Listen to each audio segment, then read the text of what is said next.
जी, अस्सलाम वालेकुम।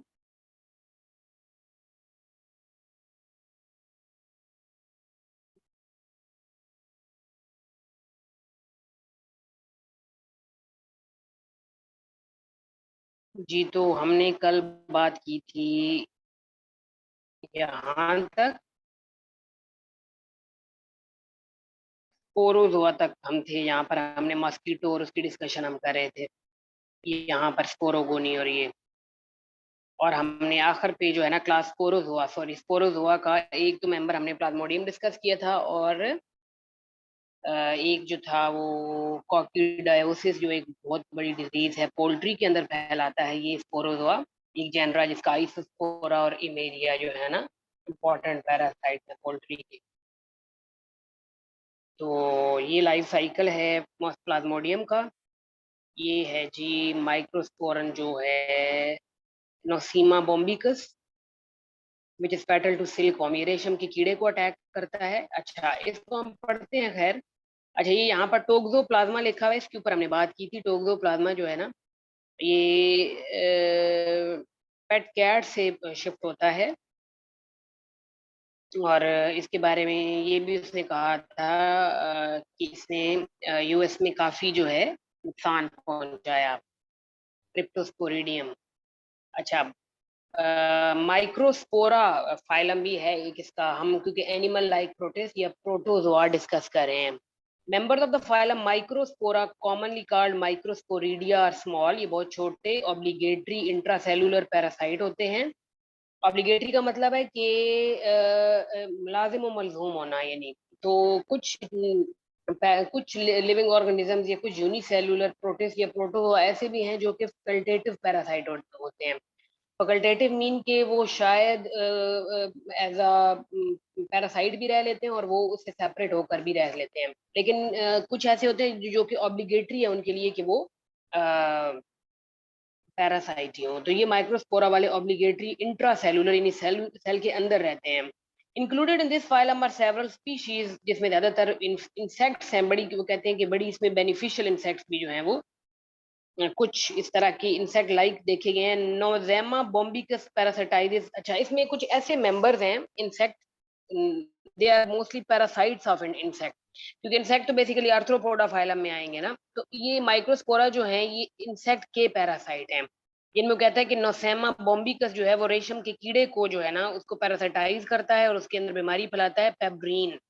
तो जैसे आपको ऊपर तस्वीर में नजर आ रहा है कि ये जो नोसीमा बोम्बिकस है, ये सिल्क वॉर्म के लिए बहुत फैटल है, और सिल्क वॉर्म एक बहुत बेनिफिशियल इंसेक्ट है, और उसको कोई भी अगर पैरासाइट अटैक करता है तो वो काफी नुकसान करता है। तो जैसे अब यहाँ पर देख रहे हैं कि वो कहता है कि typical spore with one coiled filament. Number two पे कि जब इंजेस्ट किया जाता है spore extrude the filament which is used in locomotion. The parasite enter an epithelial cell. फिर पैरासाइट रेशम के कीड़े की एपिथेलियल सेल में दाखिल होता है, इन सिल्कम इंटेस्टाइन, उसके इंटेस्टाइन में, एंड डिवाइड मैनी टाइम्स, और वो उसके इंटेस्टाइन में बहुत ज्यादा अपने आप को डिवाइड कर लेता है, ताकि अपने छोटे छोटे amoeba that eventually fill the cell, कि वो पूरे फिर उस सेल को भर जाते हैं और उसको मार देते हैं। ड्यूरिंग दिस फेज, इस फेज के दौरान, some of the amoeba with 4 nuclei become spores. इस फेज के अंदर कुछ अमीबा ऐसे भी हैं जो कि जिनमें 4 न्यूक्लियाई हैं, और फिर वो स्पोर्स बनते हैं, जैसे उसने आपको दिखाया हुआ है नंबर 5 पर 4 बने में उसके अंदर। Silkworm are infected by eating leaves, और सिल्क वॉर्म जब पत्ते खाता है, कॉन्टेमिनेटेड लीव्स खाता है जिनके साथ इन्फेक्टेड वॉर्म्स के फीकल मैटर लगा हुआ होता है, तो जब वो उसको खा लेते हैं तो वो इनके अंदर चला जाता है।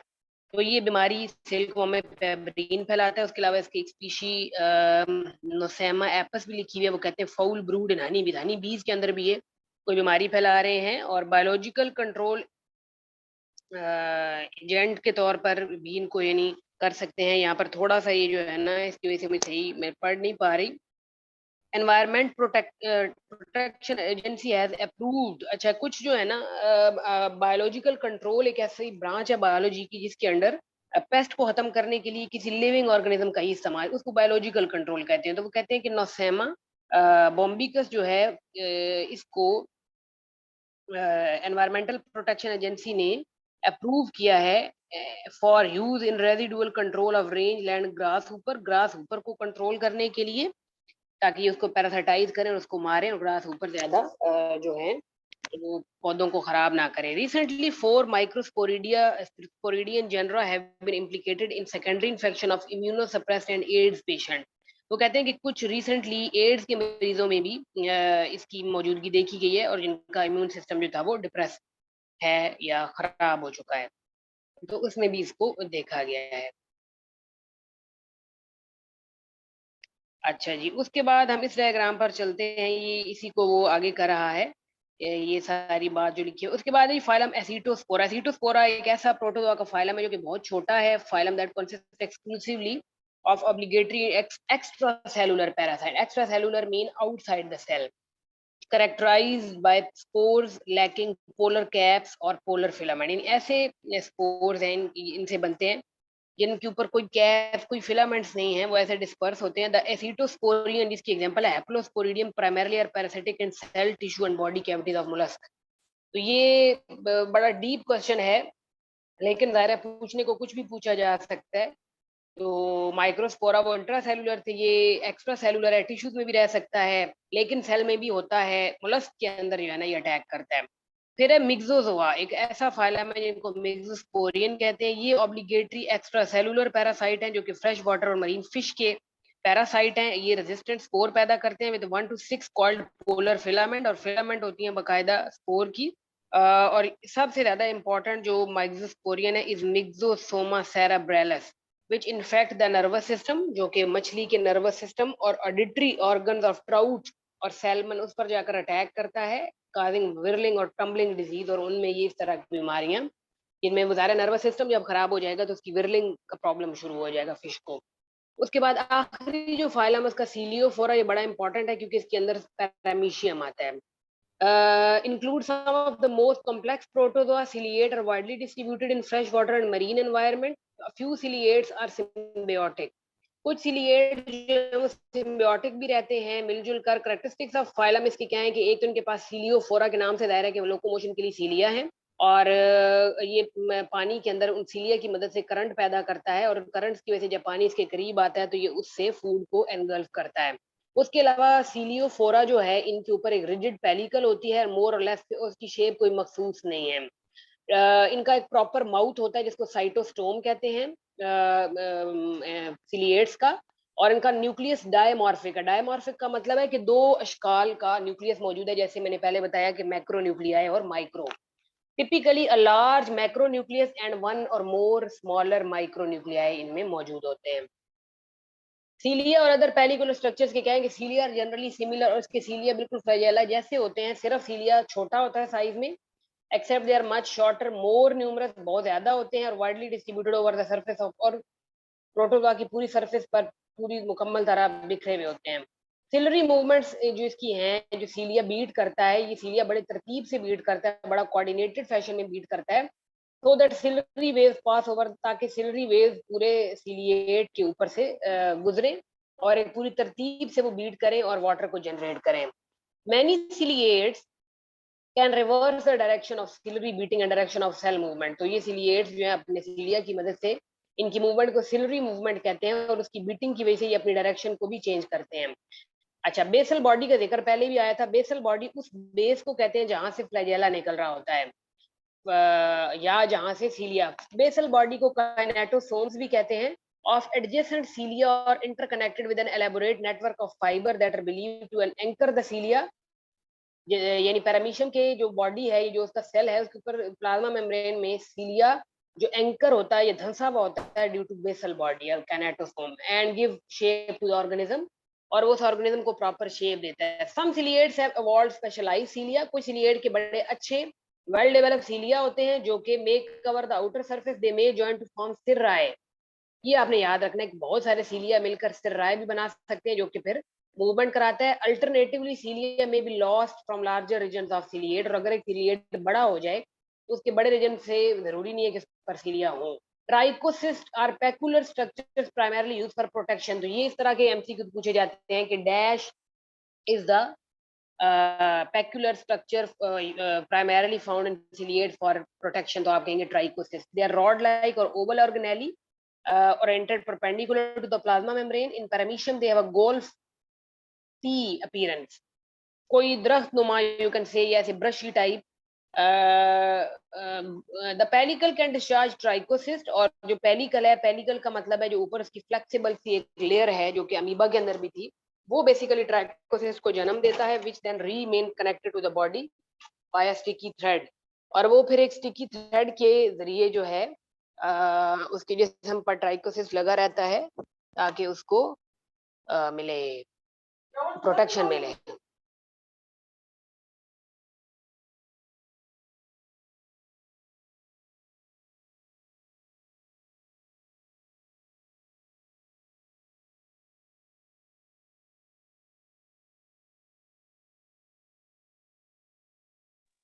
अच्छा जी, तो आगे न्यूट्रिशन देखते हैं पैरामीशियम की,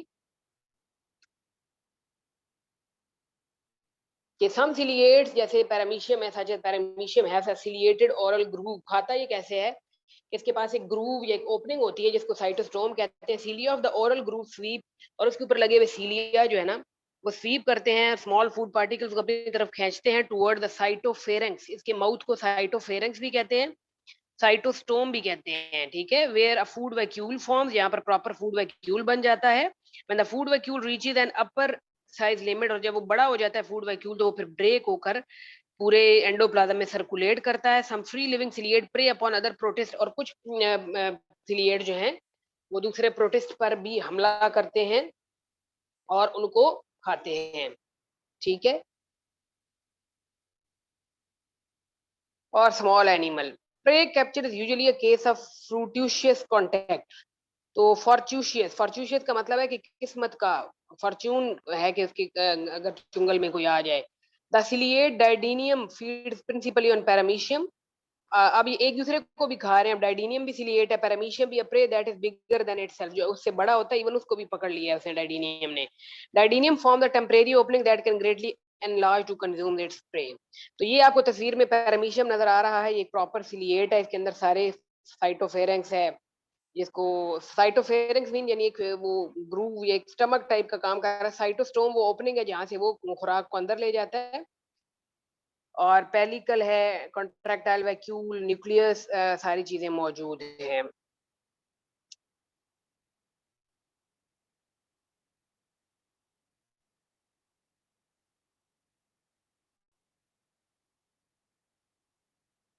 अच्छा, उसके बाद यहाँ पर से कुछ और सिलिएट दिखाया हुआ है। कुछ सिलिएट है सक्टोरियन, सकिंग सक्टोरियन और ciliate that live attached to their substrate, जो अपने सबस्ट्रेट के साथ चिपके रहते हैं। दे पोजेस टेंटिकल, उनके पास टेंटिकल होते हैं। Whose secretion paralyse the pray,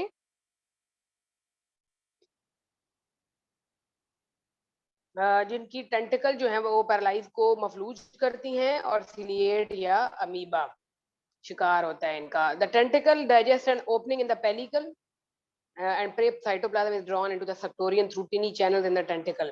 तो टेंटिकल के जरिए वो उसको खा जाते हैं। The mechanism for this probably involve tentacular microtubules. तो टेंटिकल में माइक्रोट्यूब्यूल्स होती हैं जो प्रोटीन फिलामेंट्स हैं, बेसिकली ट्यूबुलन प्रोटीन की, जो कि हेल्प करती हैं उसको एनगल्फ करने में, ठीक है। यहाँ पर अब आपको ये ट्राइकोसिस्ट नजर आ रहे हैं, उसके अराउंड। तो ट्राइकोसिस्ट इसकी प्रोटेक्शन करते हैं पैरामीशियम की। Each trichocyst transform itself into a long sticky proteinaceous thread when discharged. और यहाँ पर जो है सक्टोरियन मैकेनिज्म दिखाया हुआ है कि knob tip of a tentacle hold the ciliate. अब उन्होंने एक सिलिएट, एक ने दूसरे को होल्ड किया हुआ है। टेंटिकल डिस्चार्ज एंजाइम, और टेंटिकल को एंजाइम रिलीज करके अगले को इमोबिलाइज कर देती हैं, उसकी पेलिकल को डिस्ट्रॉय कर देती हैं और इन्वेजिनेट कर जाती है tentacle to form a feeding channel. Prey then moves down the feeding channel and incorporate into the endovacule and at the bottom of the tentacle. उसके बाद ciliate reproduce asexually, ciliate asexual reproduction के जरिए अपनी कॉपियां तैयार करते हैं by transverse binary fission and occasionally by budding. कभी कभार, बहुत कम इसमें बडिंग होती है, लेकिन होती है। लेकिन सिलिएट्स के अंदर जहाँ पर हमने ऊपर जितने भी बात की है प्रोटोजोआ की, उनमें किसी में भी सेक्सुअल रिप्रोडक्शन इतनी कॉमन नहीं थी। हाँ थी जरूर, इसमें से कहा कि गैमीट्स फ्यूज करते हैं, बट लेस कॉमन। लेकिन सिलिएट में बड़ी अच्छी सेक्सुअल रिप्रोडक्शन भी देखी गई है। budding occur in sectorian and result in the formation of ciliated free swimming organism that attach to substrate and take the form of the adult. तो बडिंग तो प्रॉपर एसेक्सुअल है, ट्रांसवर्स बाइनरी फिशन भी proper asexual है, लेकिन conjugation एक method है sexual reproduction का सिलिएट्स में। ये एक दफा एमसीक्यू में पूछा गया था कि ciliates reproduce sexually by which mean of reproduction. तो वो कंजुगेशन, ट्रांसडक्शन, आपको 2-3 ऑप्शन देता है, तो आपने कंजुगेशन लेना है। The pet partner involve are called conjugant, और जो दो पार्टनर अपने गेमीट्स या न्यूक्लियाई शिफ्ट करते हैं वो कंजुगेंट कहलाते हैं। Many species of ciliate have numerous mating types. Ciliate की बहुत सारी स्पीशीज जो है उनकी बहुत सारी टाइप्स है mating, not all of which are mutually compatible. जो जरूरी नहीं कि एक दूसरे के साथ compatible. Initial contact between individual is apparently random and sticky secretion of pellicle facilitate adhesion. तो पेलिकल के ऊपर से कोई स्टिकी सेक्रेशन रिलीज होती है जिनकी वजह से दो कंजुगेंट आपस में चिपक जाते हैं। Ciliate plasma membrane then fuse and remain that way for several hour, और फिर उनकी प्लाज्मा मेम्ब्रेन भी फ्यूज कर जाती है और वो कुछ देर तक इसी तरह अटैच रहते हैं, जिस अटैचमेंट के जरिए वो फिर अपना न्यूक्लियस जो है वो उसके जेनेटिक मटेरियल को एक्सचेंज करते हैं। The macronucleus does not participate in exchange of genetic that follow. अब आपने याद रखना है कि दो न्यूक्लियस है, मैक्रो और माइक्रो। मैक्रो जो है वो बिल्कुल भी पार्टिसिपेट ही नहीं कर रहा जेनेटिक एक्सचेंज ऑफ मटेरियल में। It mean it is the micronuclei that is responsible for sexual reproduction. Instead the macronucleus breaks up during और आफ्टर माइक्रोन्यूक्लियर इवेंट। इसके बजाय मैक्रोन्यूक्लियस जब फट जाता है इस इवेंट के दौरान and reform from micronuclei of the, और जब बाद में माइक्रोन्यूक्लियाई की मदद से वो अपने आप को दोबारा बना लेता है।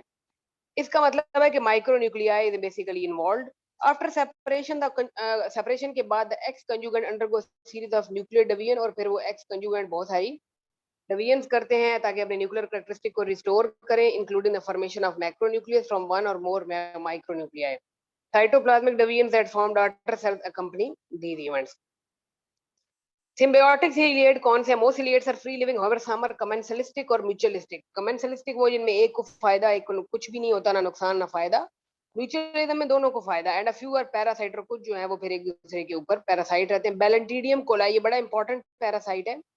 ये इसका जिक्र आता है, ये बड़ा मशहूर है। यानी कुछ तो ऐसे ना जो इतने ज्यादा रिनाउंड नहीं होते तो फिर उनके आने के चांसेस कम है, लेकिन इन प्रोटोजोआ में जैसे हमने बात की अमीबा की, यूग्लिना की, पैरामीशियम की, प्लाज्मोडियम की, बैलेंटीडियम कोलाए एंड अमीबा हिस्टोलिटिका, तो ये बड़े इंपॉर्टेंट किस्म के प्रोटोजोआ हैं।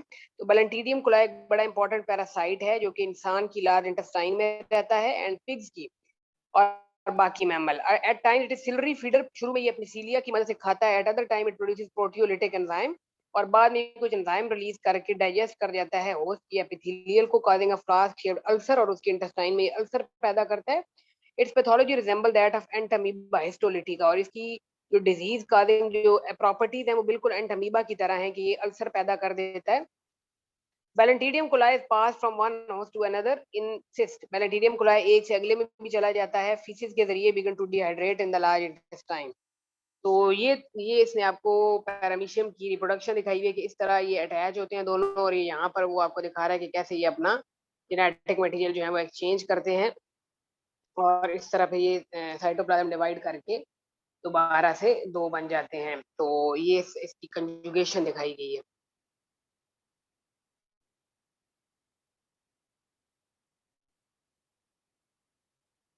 तो ये जो है इसका है लार्ज, यहाँ पर कुछ लिखा हुआ है। अच्छा, ये उसी बैलेंटीडियम कोलाई की बात करेंगे। Its distribution is world wide but it most common in Philippine. Large number of different species of ciliate also inhabit the rumen of many ungulate. Ungulate वो मैमल हैं जो कि हूफ्ड होते हैं, जिनके खुर होते हैं, उनको अंगुलेट कहा जाता है। तो वो बड़े, वो कहते हैं बहुत ज्यादा अंगुलेट की, र्यूमन मीन उनके उनके स्टमक का एक पार्ट होता है र्यूमन, उनमें भी देखे गए हैं ये रहते हुए। The ciliates contribute to the digestive process of their host. तो ये इसका है। उसके बाद फर्दर फाइलोजेनेटिक में वो थोड़ा सा मजीद जो है ना ये बताएगा कि क्या इसका रिकॉर्ड है।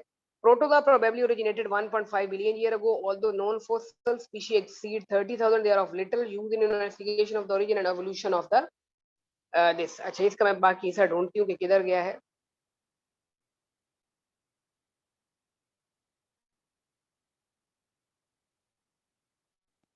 अच्छा, यहाँ पर तो फर्दर फाइलोजेनेटिक नहीं दिखाए गए।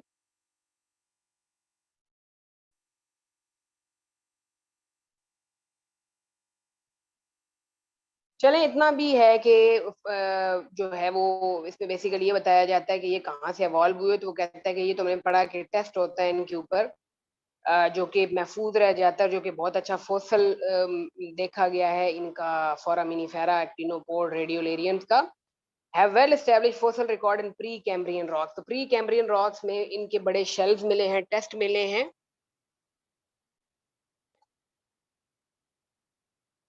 And recent evidence from the study of base sequence in ribosomal RNA indicate that each of the 7 protozoa probably had separate origin. लेकिन अब जब इन सब का राइबोसोमल आरएनए स्टडी किया गया तो उससे ये साबित हुआ कि ये सारे के सारे जो 7 फाइलम इनके एंसेस्टर को डिफरेंट है। That is why they are polyphyletic and that each is sufficiently different, क्योंकि ये दोनों सब एक दूसरे से बहुत मुख्तलिफ हैं। Additional modification to the present scheme of proteome classification are continually being proposed as the result of new ultrastructural and molecular studies are published. For example, in 1993, the T. Cavalier Smith proposed that the protozoa be elevated to kingdom status with 18 phyla. वो कहते हैं इस बात का इम्कान है। 1993 में इसने कहा कि प्रोटोजोआ को किंगडम स्टेटस पर होना चाहिए, with whether protozoologist will accept this new classification however remains to be determined. अगर प्रोटोजोलॉजिस्ट इसको जरूरी समझें तो ये इसने हर चैप्टर के एंड पे दिया हुआ होता है वाइल्ड लाइफ अलर्ट। तो ये श्रिम्प है, shrimp basically phylum arthropoda sub phylum crustacea होते हैं, इनको खाया भी जाता है, ये सी फूड है।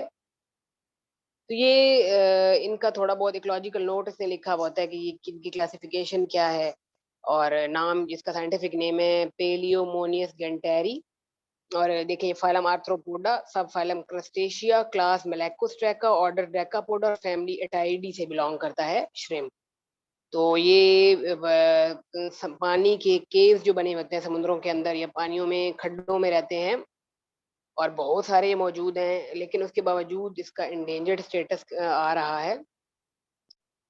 तो इस तरह का भी कभी इसने ना बड़ा डिफरेंट सा क्वेश्चन भी पूछा हुआ होता है। ये इनका फिर क्लेडोग्राम आप देख रहे हैं बना हुआ है इनका प्रोटोजोन्स का। Cladogram showing the evolutionary relationship of protozoa and other eukaryote based on 18s ribosomal RNA sequence comparison। तो जब बाकी यूकैरियोट और प्रोटोजोआ के राइबोसोमल आरएनए के छोटे स्मॉल राइबोसोमल सब यूनिट 18s के सीक्वेंस को मैच किया गया, तो उससे क्या साबित हुआ, ये देखें कि ये यहाँ पर एनिमल प्लांट फंजाई इन्हीं से इवॉल्व हुए हैं, तो ये काफी आपस में क्लोज हैं। This cladogram suggests that evolution along the nuclear line of descent was not continuous but instead occurred in major epochs। Epochs कहते हैं एक time period, एक marked by distinctive feature। Five major evolutionary radiations are apparent for the protozoa: the Mastigophora, Giardia, and Microspora nosema are modern relatives of the earliest major eukaryotic cell line। ये बड़े modern relative हैं eukaryote के। Following the development of these protozoa, the other groups of protozoa radiated off the nuclear line, और कुछ protozoa nuclear line से radiate भी कर रहे हैं। तो ये था चैप्टर आपका प्रोटोजोआ। अब मुझे आप जरा सिर्फ 2 मिनट का टाइम दें, मैं अगला चैप्टर लेकर आती हूँ आपके पास, ताकि हम इस फाइलम को कंटिन्यू कर सके।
जी, तो मैं अब आपको नेक्स्ट जो इसका चैप्टर है यानी कि अ, हमने यूनिसेलुलर की बात कर ली, अब हमने बात करनी है मल्टीसेलुलर की, ठीक है? अब हम जितने भी फाइलम्स आगे पढ़ेंगे वो सारे मल्टीसेलुलर होंगे और हमने मल्टीसेलुलर की क्या ऑर्गेनाइजेशन है, टिश्यूज़ किस तरह वर्क करते हैं, हमने इस पर बात करनी है। Animal with multicellular and tissue level of organization have captured the interest of scientists and lay persons alike. वो कहते हैं कि जिस तरह यूनिसेलुलर की था फिर मल्टीसेलुलर ने मजीद जो है वो लोगों का इंटरेस्ट बढ़ाया, साइंटिस्ट का इंटरेस्ट बढ़ाया कि किस तरह मल्टीसेलुलर बॉडी जो है वो वर्क करती है। Description of some members of the phylum cnidaria for example could fuel a science fiction writer's imagination. तो जब फाइलम नाइडेरिया जो है वो कहते हैं कि बड़ा दिलचस्प किस्म का है, ये कुछ इन्होंने इसके बारे में फिक्शन यानी कि एक बस कहावत टाइप कह लें आप, इसको अपना भी करें। स्विमर द ट्रॉपिकल वाटर और who have come in contact with physalia physalis. अच्छा, मैंने कल भी आपको बताया था कि जो इस तरह के नाम होते हैं ना, physalia physalis, Portuguese man of war, और जैसे कल आया था मरमेड्स पेनिस, ये आया था किसी प्रोटोजोआ से रिलेटेड। इनके बारे में बहुत पूछा जाता है कि which one of the following is called Portuguese man of war, या which one of the following is called Aristotle lantern का जिक्र एक जगह पर आएगा आगे इसमें। सी अर्चिन के अंदर ये किविंग ऑपरेटस होता है, तो इस तरह के ना वो डिफरेंट से क्वेश्चन पूछ लेता है। तो फाइसेलिया फाइसेलस आपने जरूर याद रखना है, ये साइंटिफिक नेम है। ये गर्म पानियों में जो स्विमर थे उनको इसका सामना हुआ। द पुर्तगीज मैन ऑफ वार इसको कहा जाता है, क्यों? Know that this fictitious account rings true, कुछ इसकी शक्ल की वजह से या समथिंग लाइक दैट। तो मैं ये पढ़ती हूँ शायद इसमें I was drawn closer to nature.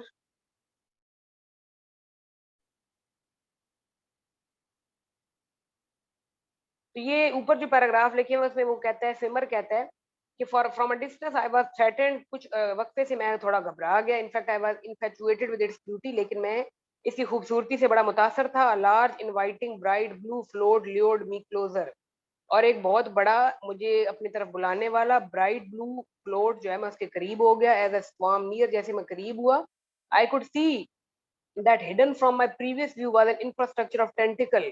तो मुझे टेंटिकल नजर आए, some of which dangled nearly 9 metre, कुछ 9 मीटर तक लंबे भी जा रहे थे। The creature seemed to consist of many individual and I wonder whether or not each individual was the same kind of being, because when I looked closely I counted 8 different body forms। तो जब मैं करीब हुआ तो मैंने उसकी कई forms देखी।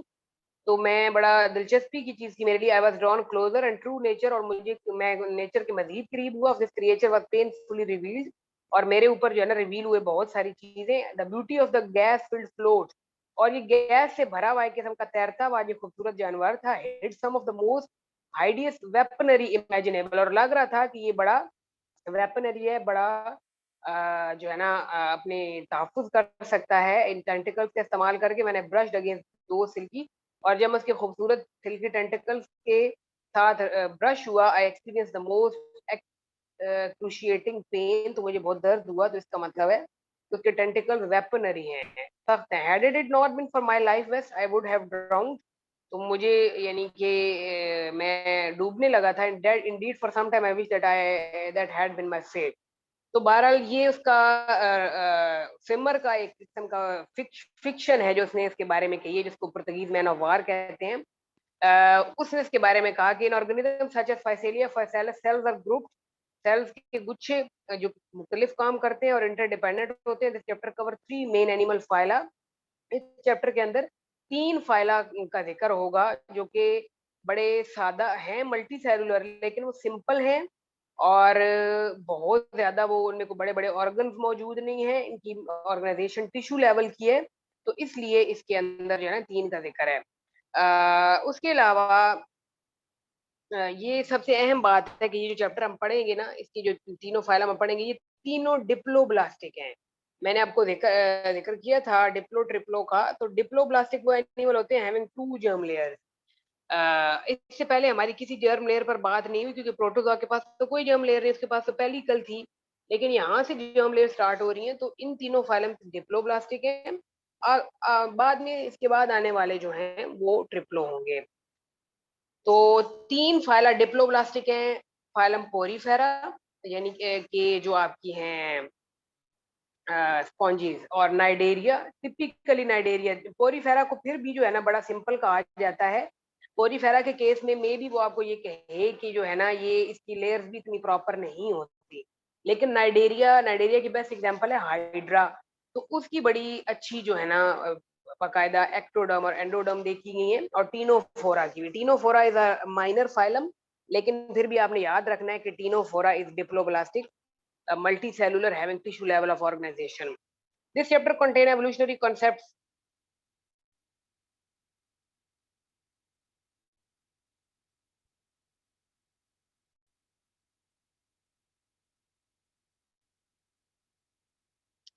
Could have arisen as dividing cells remain together in the fashion of many colonial protists. Okay.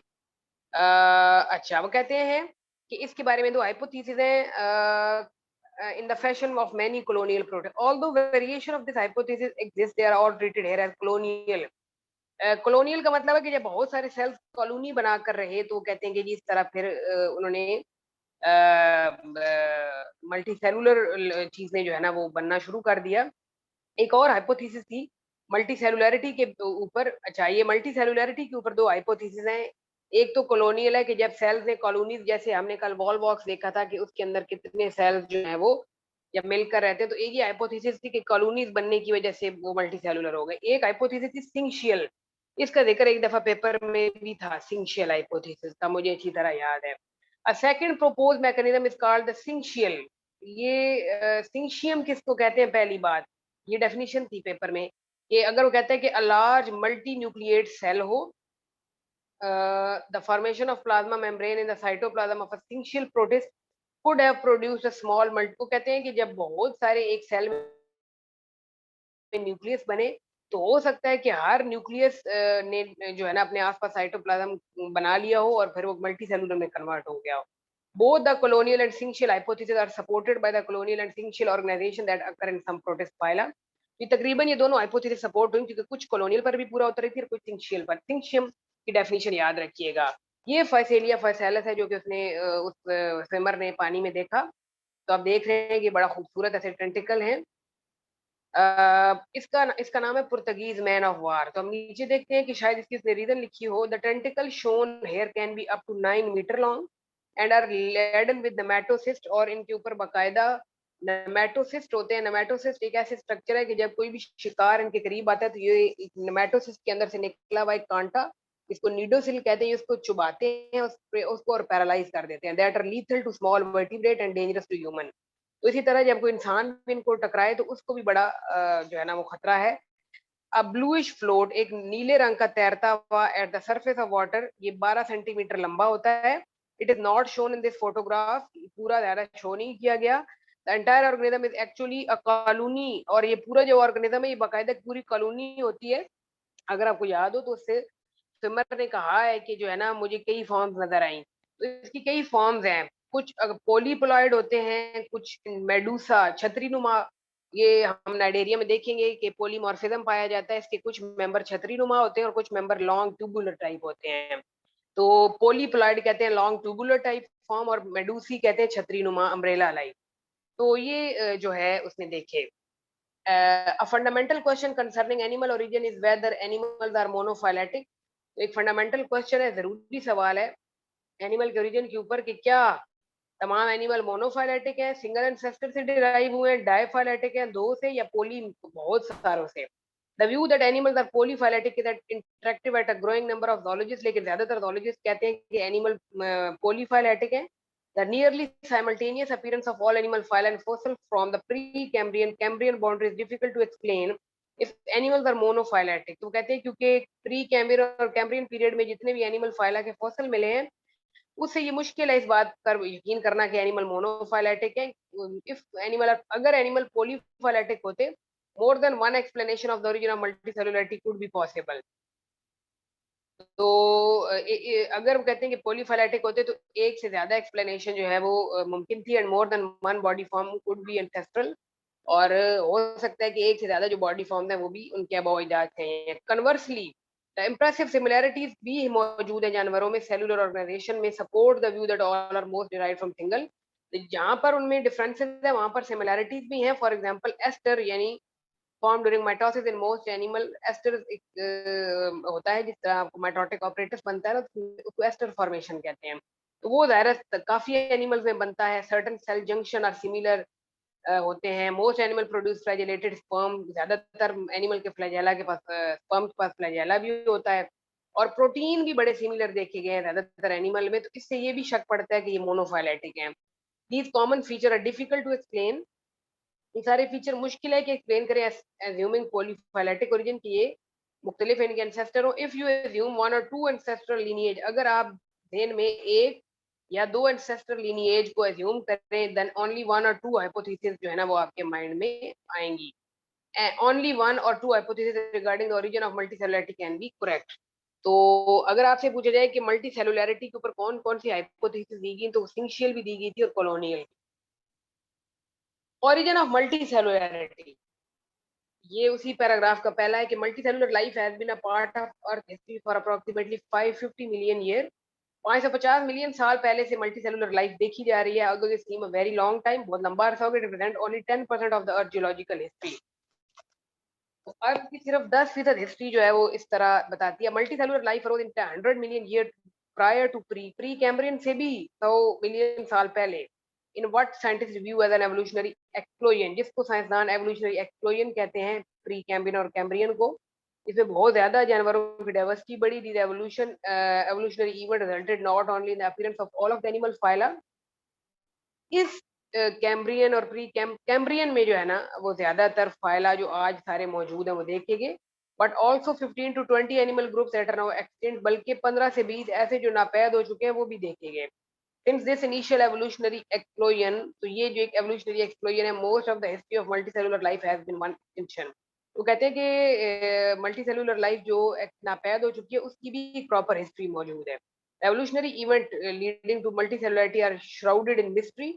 तो ऐसे एवोल्यूशनरी इवेंट जिन्होंने मल्टी सेलुलरिटी को जन्म दिया वो अभी भी एक मिस्ट्री है, एक मशकूक बात है या एक छुपी हुई बात है। Many zoologists believe that multicellularity could have arisen as dividing cells remain together. तो ये वही बात है कि ज्यादातर zoologists कहते हैं कि जब बहुत सारे सेल्स ने मिलकर रहना शुरू किया in the fashion of many colonial protist, तो फिर उन मिल जुल कर रहने की वजह से मल्टी सेलुलर पैदा हुए, जिस तरह कॉलोनियल हाइपोथेसिस। और कुछ ऐसे थे कि जिनमें बहुत सारे न्यूक्लियस थे, मल्टी न्यूक्लियर सेल था तो उनमें। ठीक है। अच्छा, उसके बाद हम पोरीफेरा की तरफ जाते हैं। हमने इसमें 3 फाइलम डिस्कस करने हैं। पोरीफेरा के ऊपर से भी क्वेश्चन आए हुए होते हैं, बिल्कुल ये बड़ा इंपॉर्टेंट फाइलम है इसकी स्पेशली, क्योंकि ये एक ऐसा फाइलम है जिसके अंदर आप देखेंगे कि इनके अंदर कोई ऑर्गन नहीं होते, कोई टिश्यू भी इवन नहीं होते। पोरीफेरा का सारा बॉडी का सिस्टम सेल्स पर बेस करता है। इसकी बॉडी में मुख्तलिफ सेल्स की लेयर्स होती हैं जो मुख्तलिफ काम कर रही हैं। तो वो अक्सर पूछता है कि जी ये स्पॉन्जी फीड कौन से सेल की वजह से करता है, रिप्रोड्यूस किससे करता है। अच्छा, जो स्पॉन्जी है इनके अंदर बड़े दिलचस्प किस्म के वाटर वेस्कुलर सिस्टम पाए जाते हैं, वो भी बताता है। कुछ स्पॉन्जी सिंपल होते हैं, कुछ कॉम्प्लेक्स। तो द पोरीफेरा का मतलब है पोर बियरिंग। पोरी मीन पोर, फेरा मीन बियरिंग, यानी ऐसी बॉडी जिस पर सुराख हो। और स्पॉन्जीज, इनको कॉमनली स्पॉन्जीज भी कहते हैं, और प्राइमरली मरीन एनिमल, ये ज्यादातर समुद्र के हैं, प्राइमरली मरीन है। ठीक है, लेकिन फ्रेश वाटर में भी कुछ मेंबर होते हैं consisting of loosely organised cell. इनमें सेल्स होते हैं। Approximately 9000 species of sponges vary in size from less than a centimetre. वो कहते हैं कि तकरीबन 9000 स्पीशीज स्पॉन्जी की मुख्तलिफ साइजेस की होती हैं, 1 सेंटीमीटर से कम से लेकर a mass that would more than fill your arm, आपकी बाजू तक लंबे स्पॉन्जेस भी देखे गए हैं। ठीक है, तो 9000 स्पीशीज हैं। करेक्टरिस्टिक क्या है कि एसिमेट्रिकल, ये हमने पहले जिक्र किया था जब सिमेट्री का, तो उसमें था कि पोरीफेरा वो वाइड फाइलम है जिसकी कोई सिमेट्री नहीं है, या कुछ में रेडियल देखी गई क्योंकि ये राउंड होते हैं। इनमें 3 तरह के सेल्स होते हैं, pinacocytes, mesenchyme cells and choanocyte. ये आपने नाम जरूर याद रखने हैं। ठीक है, पोरीफेरा में 3 तरह के सेल हैं, pinacocytes, mesenchyme cells and choanocyte. Central cavity भी होती है, ब्रांचिंग चैम्बर्स भी होते हैं थ्रू विच वाटर, और जिसकी वजह से पानी इनके अंदर जाकर सर्कुलेट करता है फिल्टर फीडिंग के दौरान। इनके अंदर कोई टिश्यू, कोई ऑर्गन नहीं होता। इंतहाई सिंपल मल्टी सेलुलर ये होते हैं। ठीक है। अगर इनकी सेल टाइप देखे जाए, इनकी बॉडी वॉल देखी जाए, अगर इनके स्केलेटन देखा जाए, in spite of the relative simplicity, अगर इनके जो रिलेटिव है उनकी सादगी देखी जाए, sponges are more than colonies of independent cell. तो स्पॉन्जीज जो है ना पूरी कॉलोनीज बनाकर रहते हैं। As an all animal sponge cells are specialised for particular function. तो इनके फंक्शन है, this organisation is often referred as division of labour. तो इसके सेल्स जो है ना स्पॉन्जी के क्वानोसाइट, इनके अंदर बाकायदा डिवीजन ऑफ लेबर है, हर सेल अपना मखसूस काम कर रहा है। ठीक है। तो ये आपने इसके फीचर याद रखने हैं। फिर ये इसका जो है, ये एक ट्री सा बनाया हुआ है, ये पूरे फाइलम्स का है। मैं इसको आगे जाकर आपको दिखाती हूँ।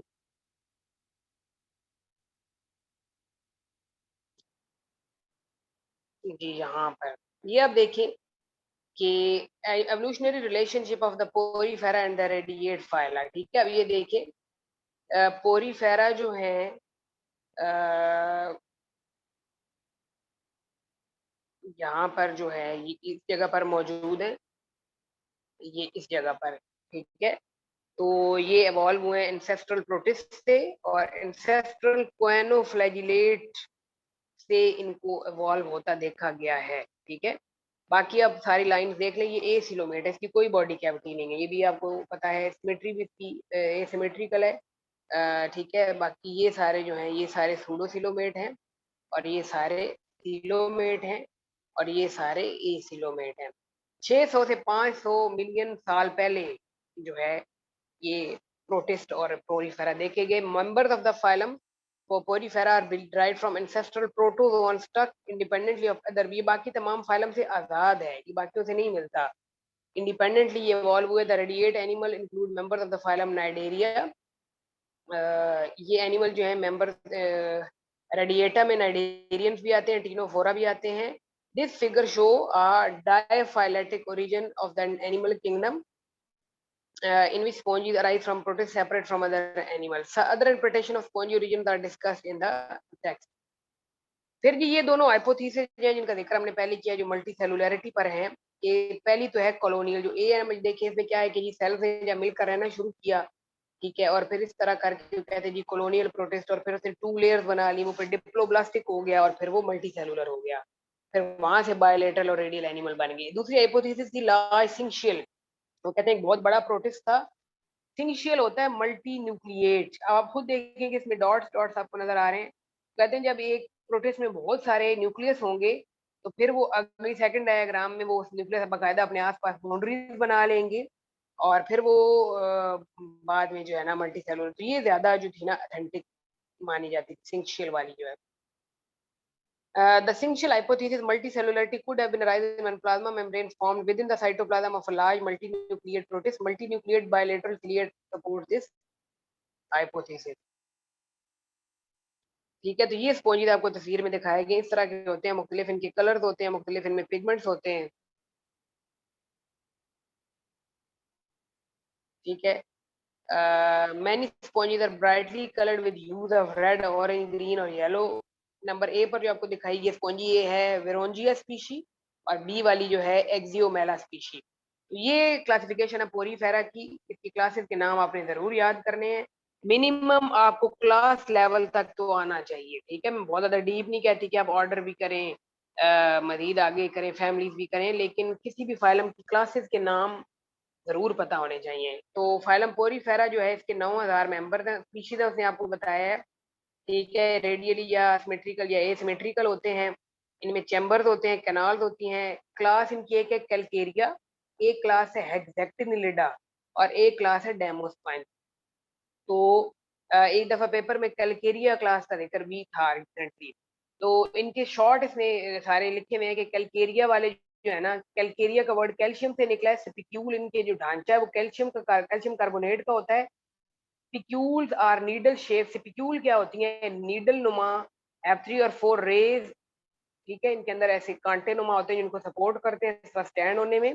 अच्छा, इनमें वाटर वेस्कुलर सिस्टम या इनकी बॉडी फॉर्म 3 तरह की होती है, एस्कन, ल्यूकन और साइकन। ये बड़े अहम बात है।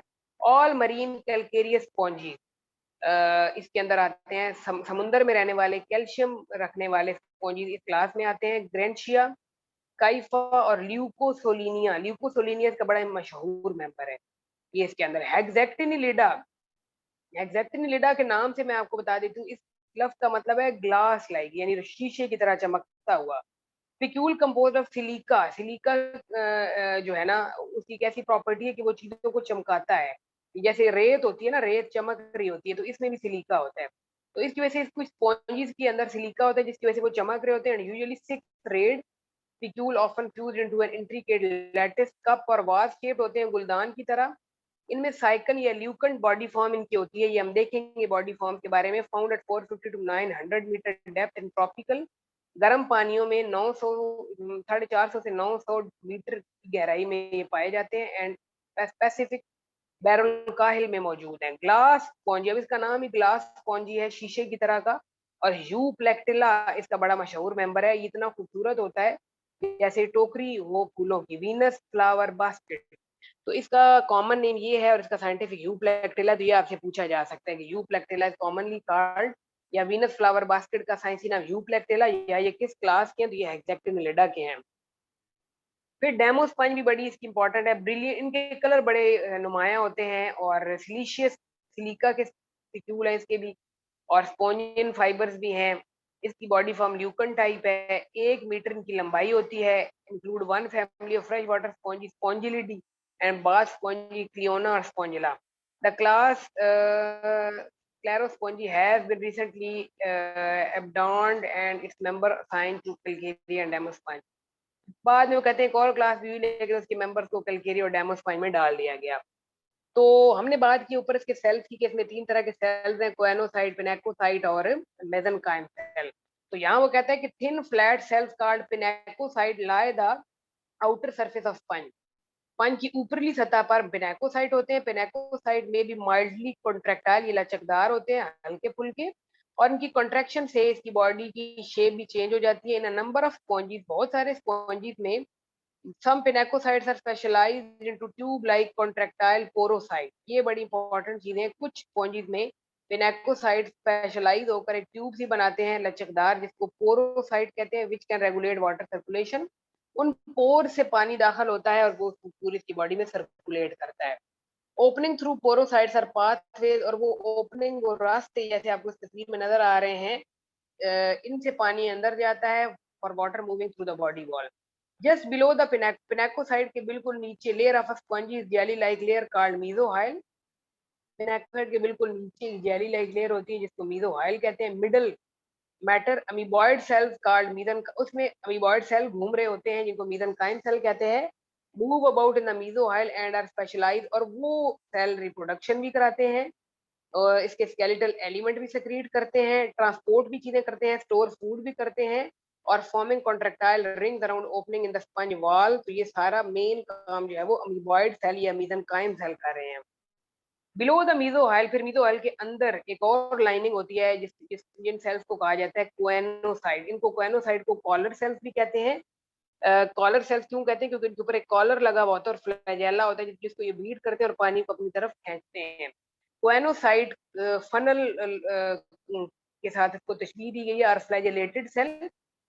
तो अक्सर आपसे पेपर में पूछा जा सकता है कि which one of the following cell of porifera are flagellated.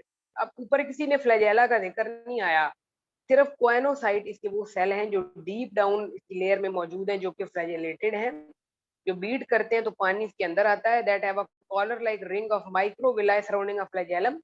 Microfilament connect the microvilli forming a net like mesh within the collar. इसके कॉलर में बड़ी एक नेटवर्क होता है माइक्रोविलाई और माइक्रोफिलामेंट का। The flagellum create water current, और flagella जब बीट करता है तो पानी के करंट पैदा होते हैं, स्पंज के अंदर पानी आता है, एंड कॉलर फिल्टर, और फिर जो कॉलर है उस पानी को फिल्टर करके उसमें से फूड पार्टिकल को पकड़ लेता है। The presence of coenocyte in spongy suggests an evolutionary link between sponges and a group of protists called coenoflagellate। तो ये जो कॉलर सेल्स हैं, ये जो फ्लैजेलेटेड सेल हैं या कोएनोसाइट है स्पॉन्जीज में, इन्होंने ये साबित किया है कि इसका कोई ना कोई रिश्ता प्रोटिस्ट के साथ है जो कि कोएनोफ्लैजिलेट थे, उनके पास भी इसी तरह फ्लैजेला हुआ करते थे। तो इससे ये साबित हुआ कि ये वहां से इवॉल्व हुए। This link is discussed further at the end of this chapter. Sponges are supported by, spongy तो बकायदा ढांचा होता है, that may consist of microscopic needle like spikes called spicule. Spicule की सूरत में नीडल लाइक सुई नुमा ऐसे लंबी लंबी डंडियां, spicules are formed by amoeboid, और ये अमीबॉइड सेल इन स्पिक्यूल्स को जन्म देते हैं जो कि कैल्शियम कार्बोनेट या सिलिका की बनी होती है, and may take a variety, और बहुत सारी वो शेप्स बना सकती हैं। अल्टरनेटिवली अगर स्पिक्यूल नहीं होंगे तो the skeleton is made up of spongin, तो वो प्रोटीन स्पोंजिन है उसका हो सकता है। और प्रोटीन का नाम है collagen, fibrous protein made of collagen. आप लोगों की स्किन में भी एक लचकदार सी प्रोटीन है जिसको कोलेजन कहते हैं, इसके अंदर भी अगर स्पिक्यूल नहीं होंगे तो स्पोंजिन फाइबर होंगे, which is dried beaten and, और बाद में जब स्पॉन्जी इकट्ठे किए जाते हैं ना समुद्रों में से, तो उनको सुखा कर उनमें से wash until all cells are remove to produce a commercial sponge, तो उससे फिर कमर्शियली जो है ना इस्तेमाल भी किया जाता है प्रोटीन को। The nature of skeleton is an important characteristic in sponge taxonomy. Sponge की अगर क्लासिफिकेशन की बात की जाए तो उसमें नेचर ऑफ स्केलेटन बड़ा मैटर करता है, ठीक है। एक दफा क्वेश्चन था पेपर में कि the skeleton of sponge is in the form of, तो उसने नीचे ना जो मोस्ट मोस्ट नियर ऑप्शन लिखा होता वो था कैलकेरियस स्पिक्यूल, मुझे अच्छी तरह याद है, तो वो ऑप्शन उसका था, क्योंकि ज्यादातर स्पिक्यूल होते हैं, वो कहते हैं अगर स्पिक्यूल ना हुए तो फिर स्पॉन्जिन होते हैं, तो इन दोनों का ऑप्शन नहीं, वो कोई एक ऑप्शन आपको देगा, ठीक है। उसके बाद वाटर करंट क्या है कि the life of a spine depend on water current, इसकी जिंदगी पानी पर डिपेंड करती है, जो कि क्वेनोसाइड की वजह से वाटर करंट पैदा होते हैं।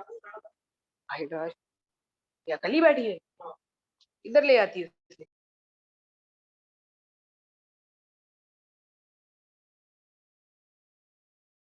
Water current bring food and oxygen to spine, तो वाटर के जो करंट पैदा होते हैं ये उसको पानी भी देते हैं, सॉरी ऑक्सीजन भी देते हैं, फूड भी to spine and carry away, और बाकी तमाम मेटाबॉलिक और डाइजेस्टिव एक्टिविटीज पानी की वजह से वाटर करंट की वजह से हो रही है। मेथड ऑफ फूड फिल्ट्रेशन, अब खुराक को फिल्टर कैसे करते हैं, सर्कुलेट कैसे करते हैं, reflect the body form in the phylum. zoologists have described 3 sponge body forms, ये इंपॉर्टेंट चीज है जो कि जिसका जिक्र हमने क्लासिफिकेशन लिखी, 3 तरह की बॉडी फॉर्म्स स्पंज में देखी गई है, एस्कन टाइप, ल्यूकन टाइप और साइकन। एस्कन, साइकन और ल्यूकन, ठीक है, ये 3 बॉडी फॉर्म जो है स्पॉन्जिस की देखी गई हैं, इनकी बेस पर इनको क्लासिफाई किया जाता है, ठीक है।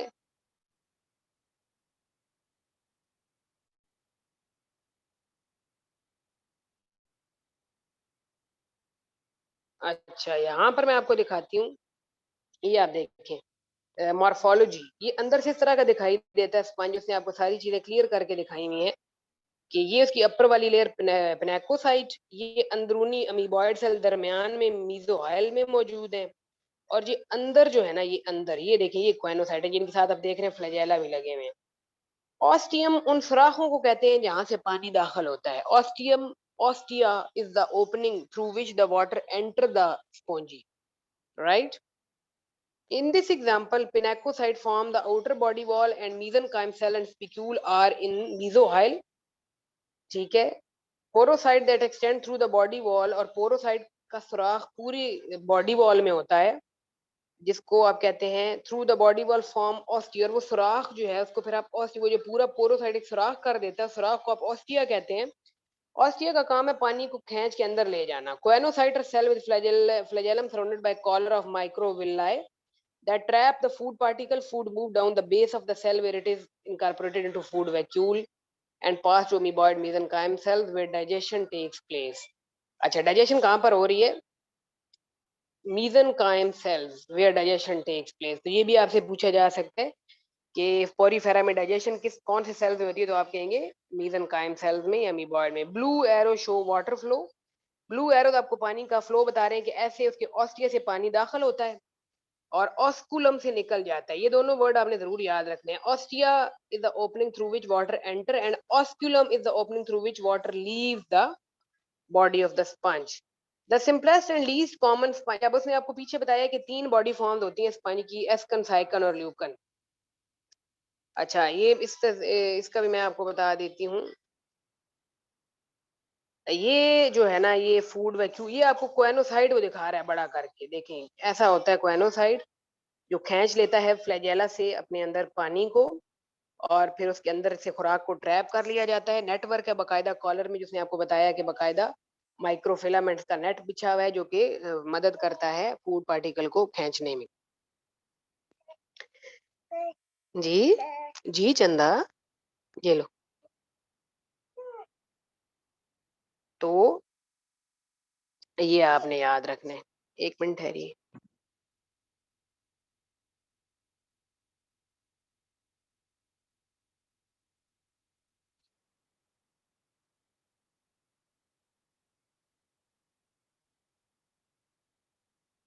एक मिनट ज़रा। ये लो।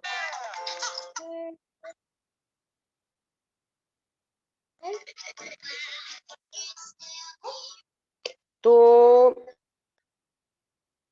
Least common sponge body form is ascon. Least common, ठीक है, least common, very important word. यानी ये इतना ज्यादा कॉमनली नहीं देखा गया और सबसे सिंपल भी यही है। Ascon sponges are was like, ascon sponges यानी में ये देखा गया वो there was like, just like a गुलदान। Ostia are the outer opening, ostia वो ओपनिंग है पोरोसाइट की जहां से पानी एंटर होता है directly lead to a chamber called the spongocoel. Spongocoel इसकी बॉडी कैविटी है जहां पर वाटर जाता है। फिर कोएनोसाइड उसमें से पानी को फिल्टर करके उसमें से फूड पार्टिकल ट्रैप करते हैं। कोएनोसाइड लाइन द स्पॉन्जोसील, और फिर स्पॉन्जोसील में थ्रू आपको कोएनोसाइड भी नजर आ रहे हैं एंड देयर फ्लैजेलर मूवमेंट, और फिर उनके फ्लैजेलर मूवमेंट की वजह से पानी इसमें एंटर होता है। Water exit the spine through osculum. तो ये भी पूछा गया क्वेश्चन है कि the opening through which water enter the sponge is called ostia and the opening through which water leave the porifera और sponge is called osculum which is a single large opening at the top of the sponge. तो ये osculum top पर है, ostia sides पर है। एस्कन के बारे में से पहले आपको बता दिया, it is a very simple and least common. Sycon जो है ना बॉडी फॉर्म जो है, इसमें बॉडी वॉल जो है ना स्पॉन्जी की वो बड़ी फोल्डेड होती है। Water enter a sycon sponge through opening called dermal pore. ये एक वेरिएशन आ गई है कि जो साइकन स्पंजीज होते हैं उनके अंदर पानी दाखिल होता है डर्मल पोर्स के जरिए। डर्म पोर और opening of invagination of body wall called incurrent canal. इसकी बॉडी वॉल बड़ी ट्यूब सी बना लेती है, रास्ते बना लेती है। Pores in the body wall connect incurrent canal to radial canal and radial canal lead to spongocoel. तो यानी इसमें वाटर का जो वे है वो थोड़ा सा कॉम्प्लेक्स है एज कम्पेयर टू एस्कन टाइप। जरा हाथ उठा लो।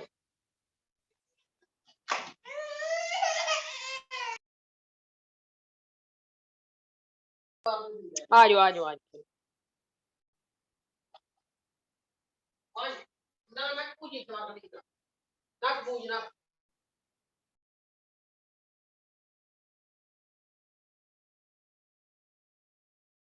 तो साइकिल जो है ना, आप इसमें देख रहे हैं कि इसमें काफी कॉम्प्लेक्सिटी देखी गई है। उसके जो भी ओपनिंग है जहां से वाटर एंटर होता है वो कहते हैं पहले डर्मल पोर से, फिर इन करंट कैनाल, फिर रेडियल कैनाल और फिर spongocoel. Choanocyte line radial canal. तो साइकन टाइप में रेडियल कैनाल के अंदर क्वेनोसाइड होते हैं बजाय के spongocoel and beating of choanocyte flagella move water. और फिर फ्लैजेला की जो बीटिंग है क्वेनोसाइड की वो जो है पानी को बीट करता है। क्वेनोसाइड का फ्लैजेला मूव वाटर, और फिर ऑस्टिया से वो पानी को अंदर बुलाता है through incurrent and radial canal to the spongocoel and out the osculum. तो रास्ता देख लें, पानी अंदर आया ऑस्टिया के जरिए और फिर वो आया इनकरंट कैनाल के पास, फिर रेडियल कैनाल के पास, फिर स्पॉन्जोसील के पास, और वहां से फालतू पानी जो है वो ऑस्कुलम के जरिए बाहर। तीसरी जो टाइप है वो है ल्यूकन। ल्यूकन स्पॉन्जी, ये बहुत पेचीदा सिस्टम है, ये उससे साइकन से भी ज्यादा पेचीदा है और ये सबसे एडवांस है। Leucon sponges have an extensively branched canal system. Water enter the spine through ostia and move through branched incurrent canal which lead to coinoside lined chamber.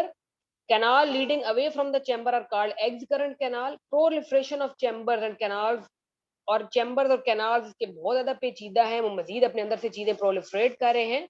Has resulted, अच्छा ये तीनों चीजें उसने दिखाई नहीं है। ये सबसे पहला जो है ना, ए वाली एस्कन स्पंज है जो कि इंतहाई सिंपल है, जिसमें आप देख रहे हैं सादा ऑस्टी और अंदर पानी चला गया।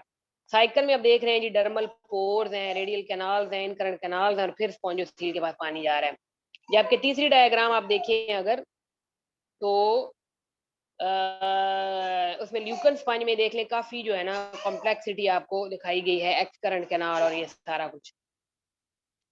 ये जो तस्वीर आपको नजर आ रही है, ये इसमें स्पॉन्जिन के स्पिक्यूल दिखाए हुए हैं, जो कि उसने आपको बताया कि कैल्शियम या सिलिका के बने हुए होते हैं।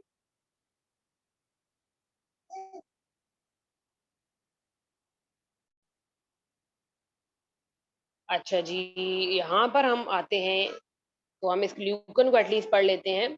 तो ल्यूकन में द एब्सेंस ऑफ ल्यूकन में आपको स्पॉन्जोसील नजर ही नहीं आ रही। देख लें, वो इतना पेचीदा सिस्टम है कि वो नजर ही नहीं आ रही। No spongocoel and often multiple exit point, और बहुत सारे एग्जिट पॉइंट है फॉर वाटर लीव, और पानी कई रास्तों से बाहर जा रहा है। In complex sponges and increase surface, और इनमें सरफेस एरिया बहुत ज्यादा है for choanocyte result in large volume of water being move through the sponge and greater filtering capability. जितना ज्यादा देर पानी अंदर रहेगा, जितने ज्यादा वो चैनल्स में डिस्ट्रीब्यूट होगा, उतने ज्यादा उसमें से खुराक इकट्ठी कर ली जाएगी। Although the evolutionary pathway in the phylum are complex and incompletely described, लेकिन evolution इसकी अभी भी incomplete है। Most pathway have resulted in the Leucan body form, लेकिन ज्यादातर pathways जो है ना, Leucan body forms में देखी गई हैं। ठीक है जी। तो ये था फाइलम पोरीफेरा का इंट्रोडक्शन, या उसकी बॉडी फॉर्म्स, या उसके क्लासिफिकेशन। तो हम इसको मजीद, इसकी जो भी फंक्शन है कि रिप्रोड्यूस कैसे करता है, ये सारा कुछ हम कल देखेंगे, और हम इन फाइलम्स को आगे लेकर चलेंगे।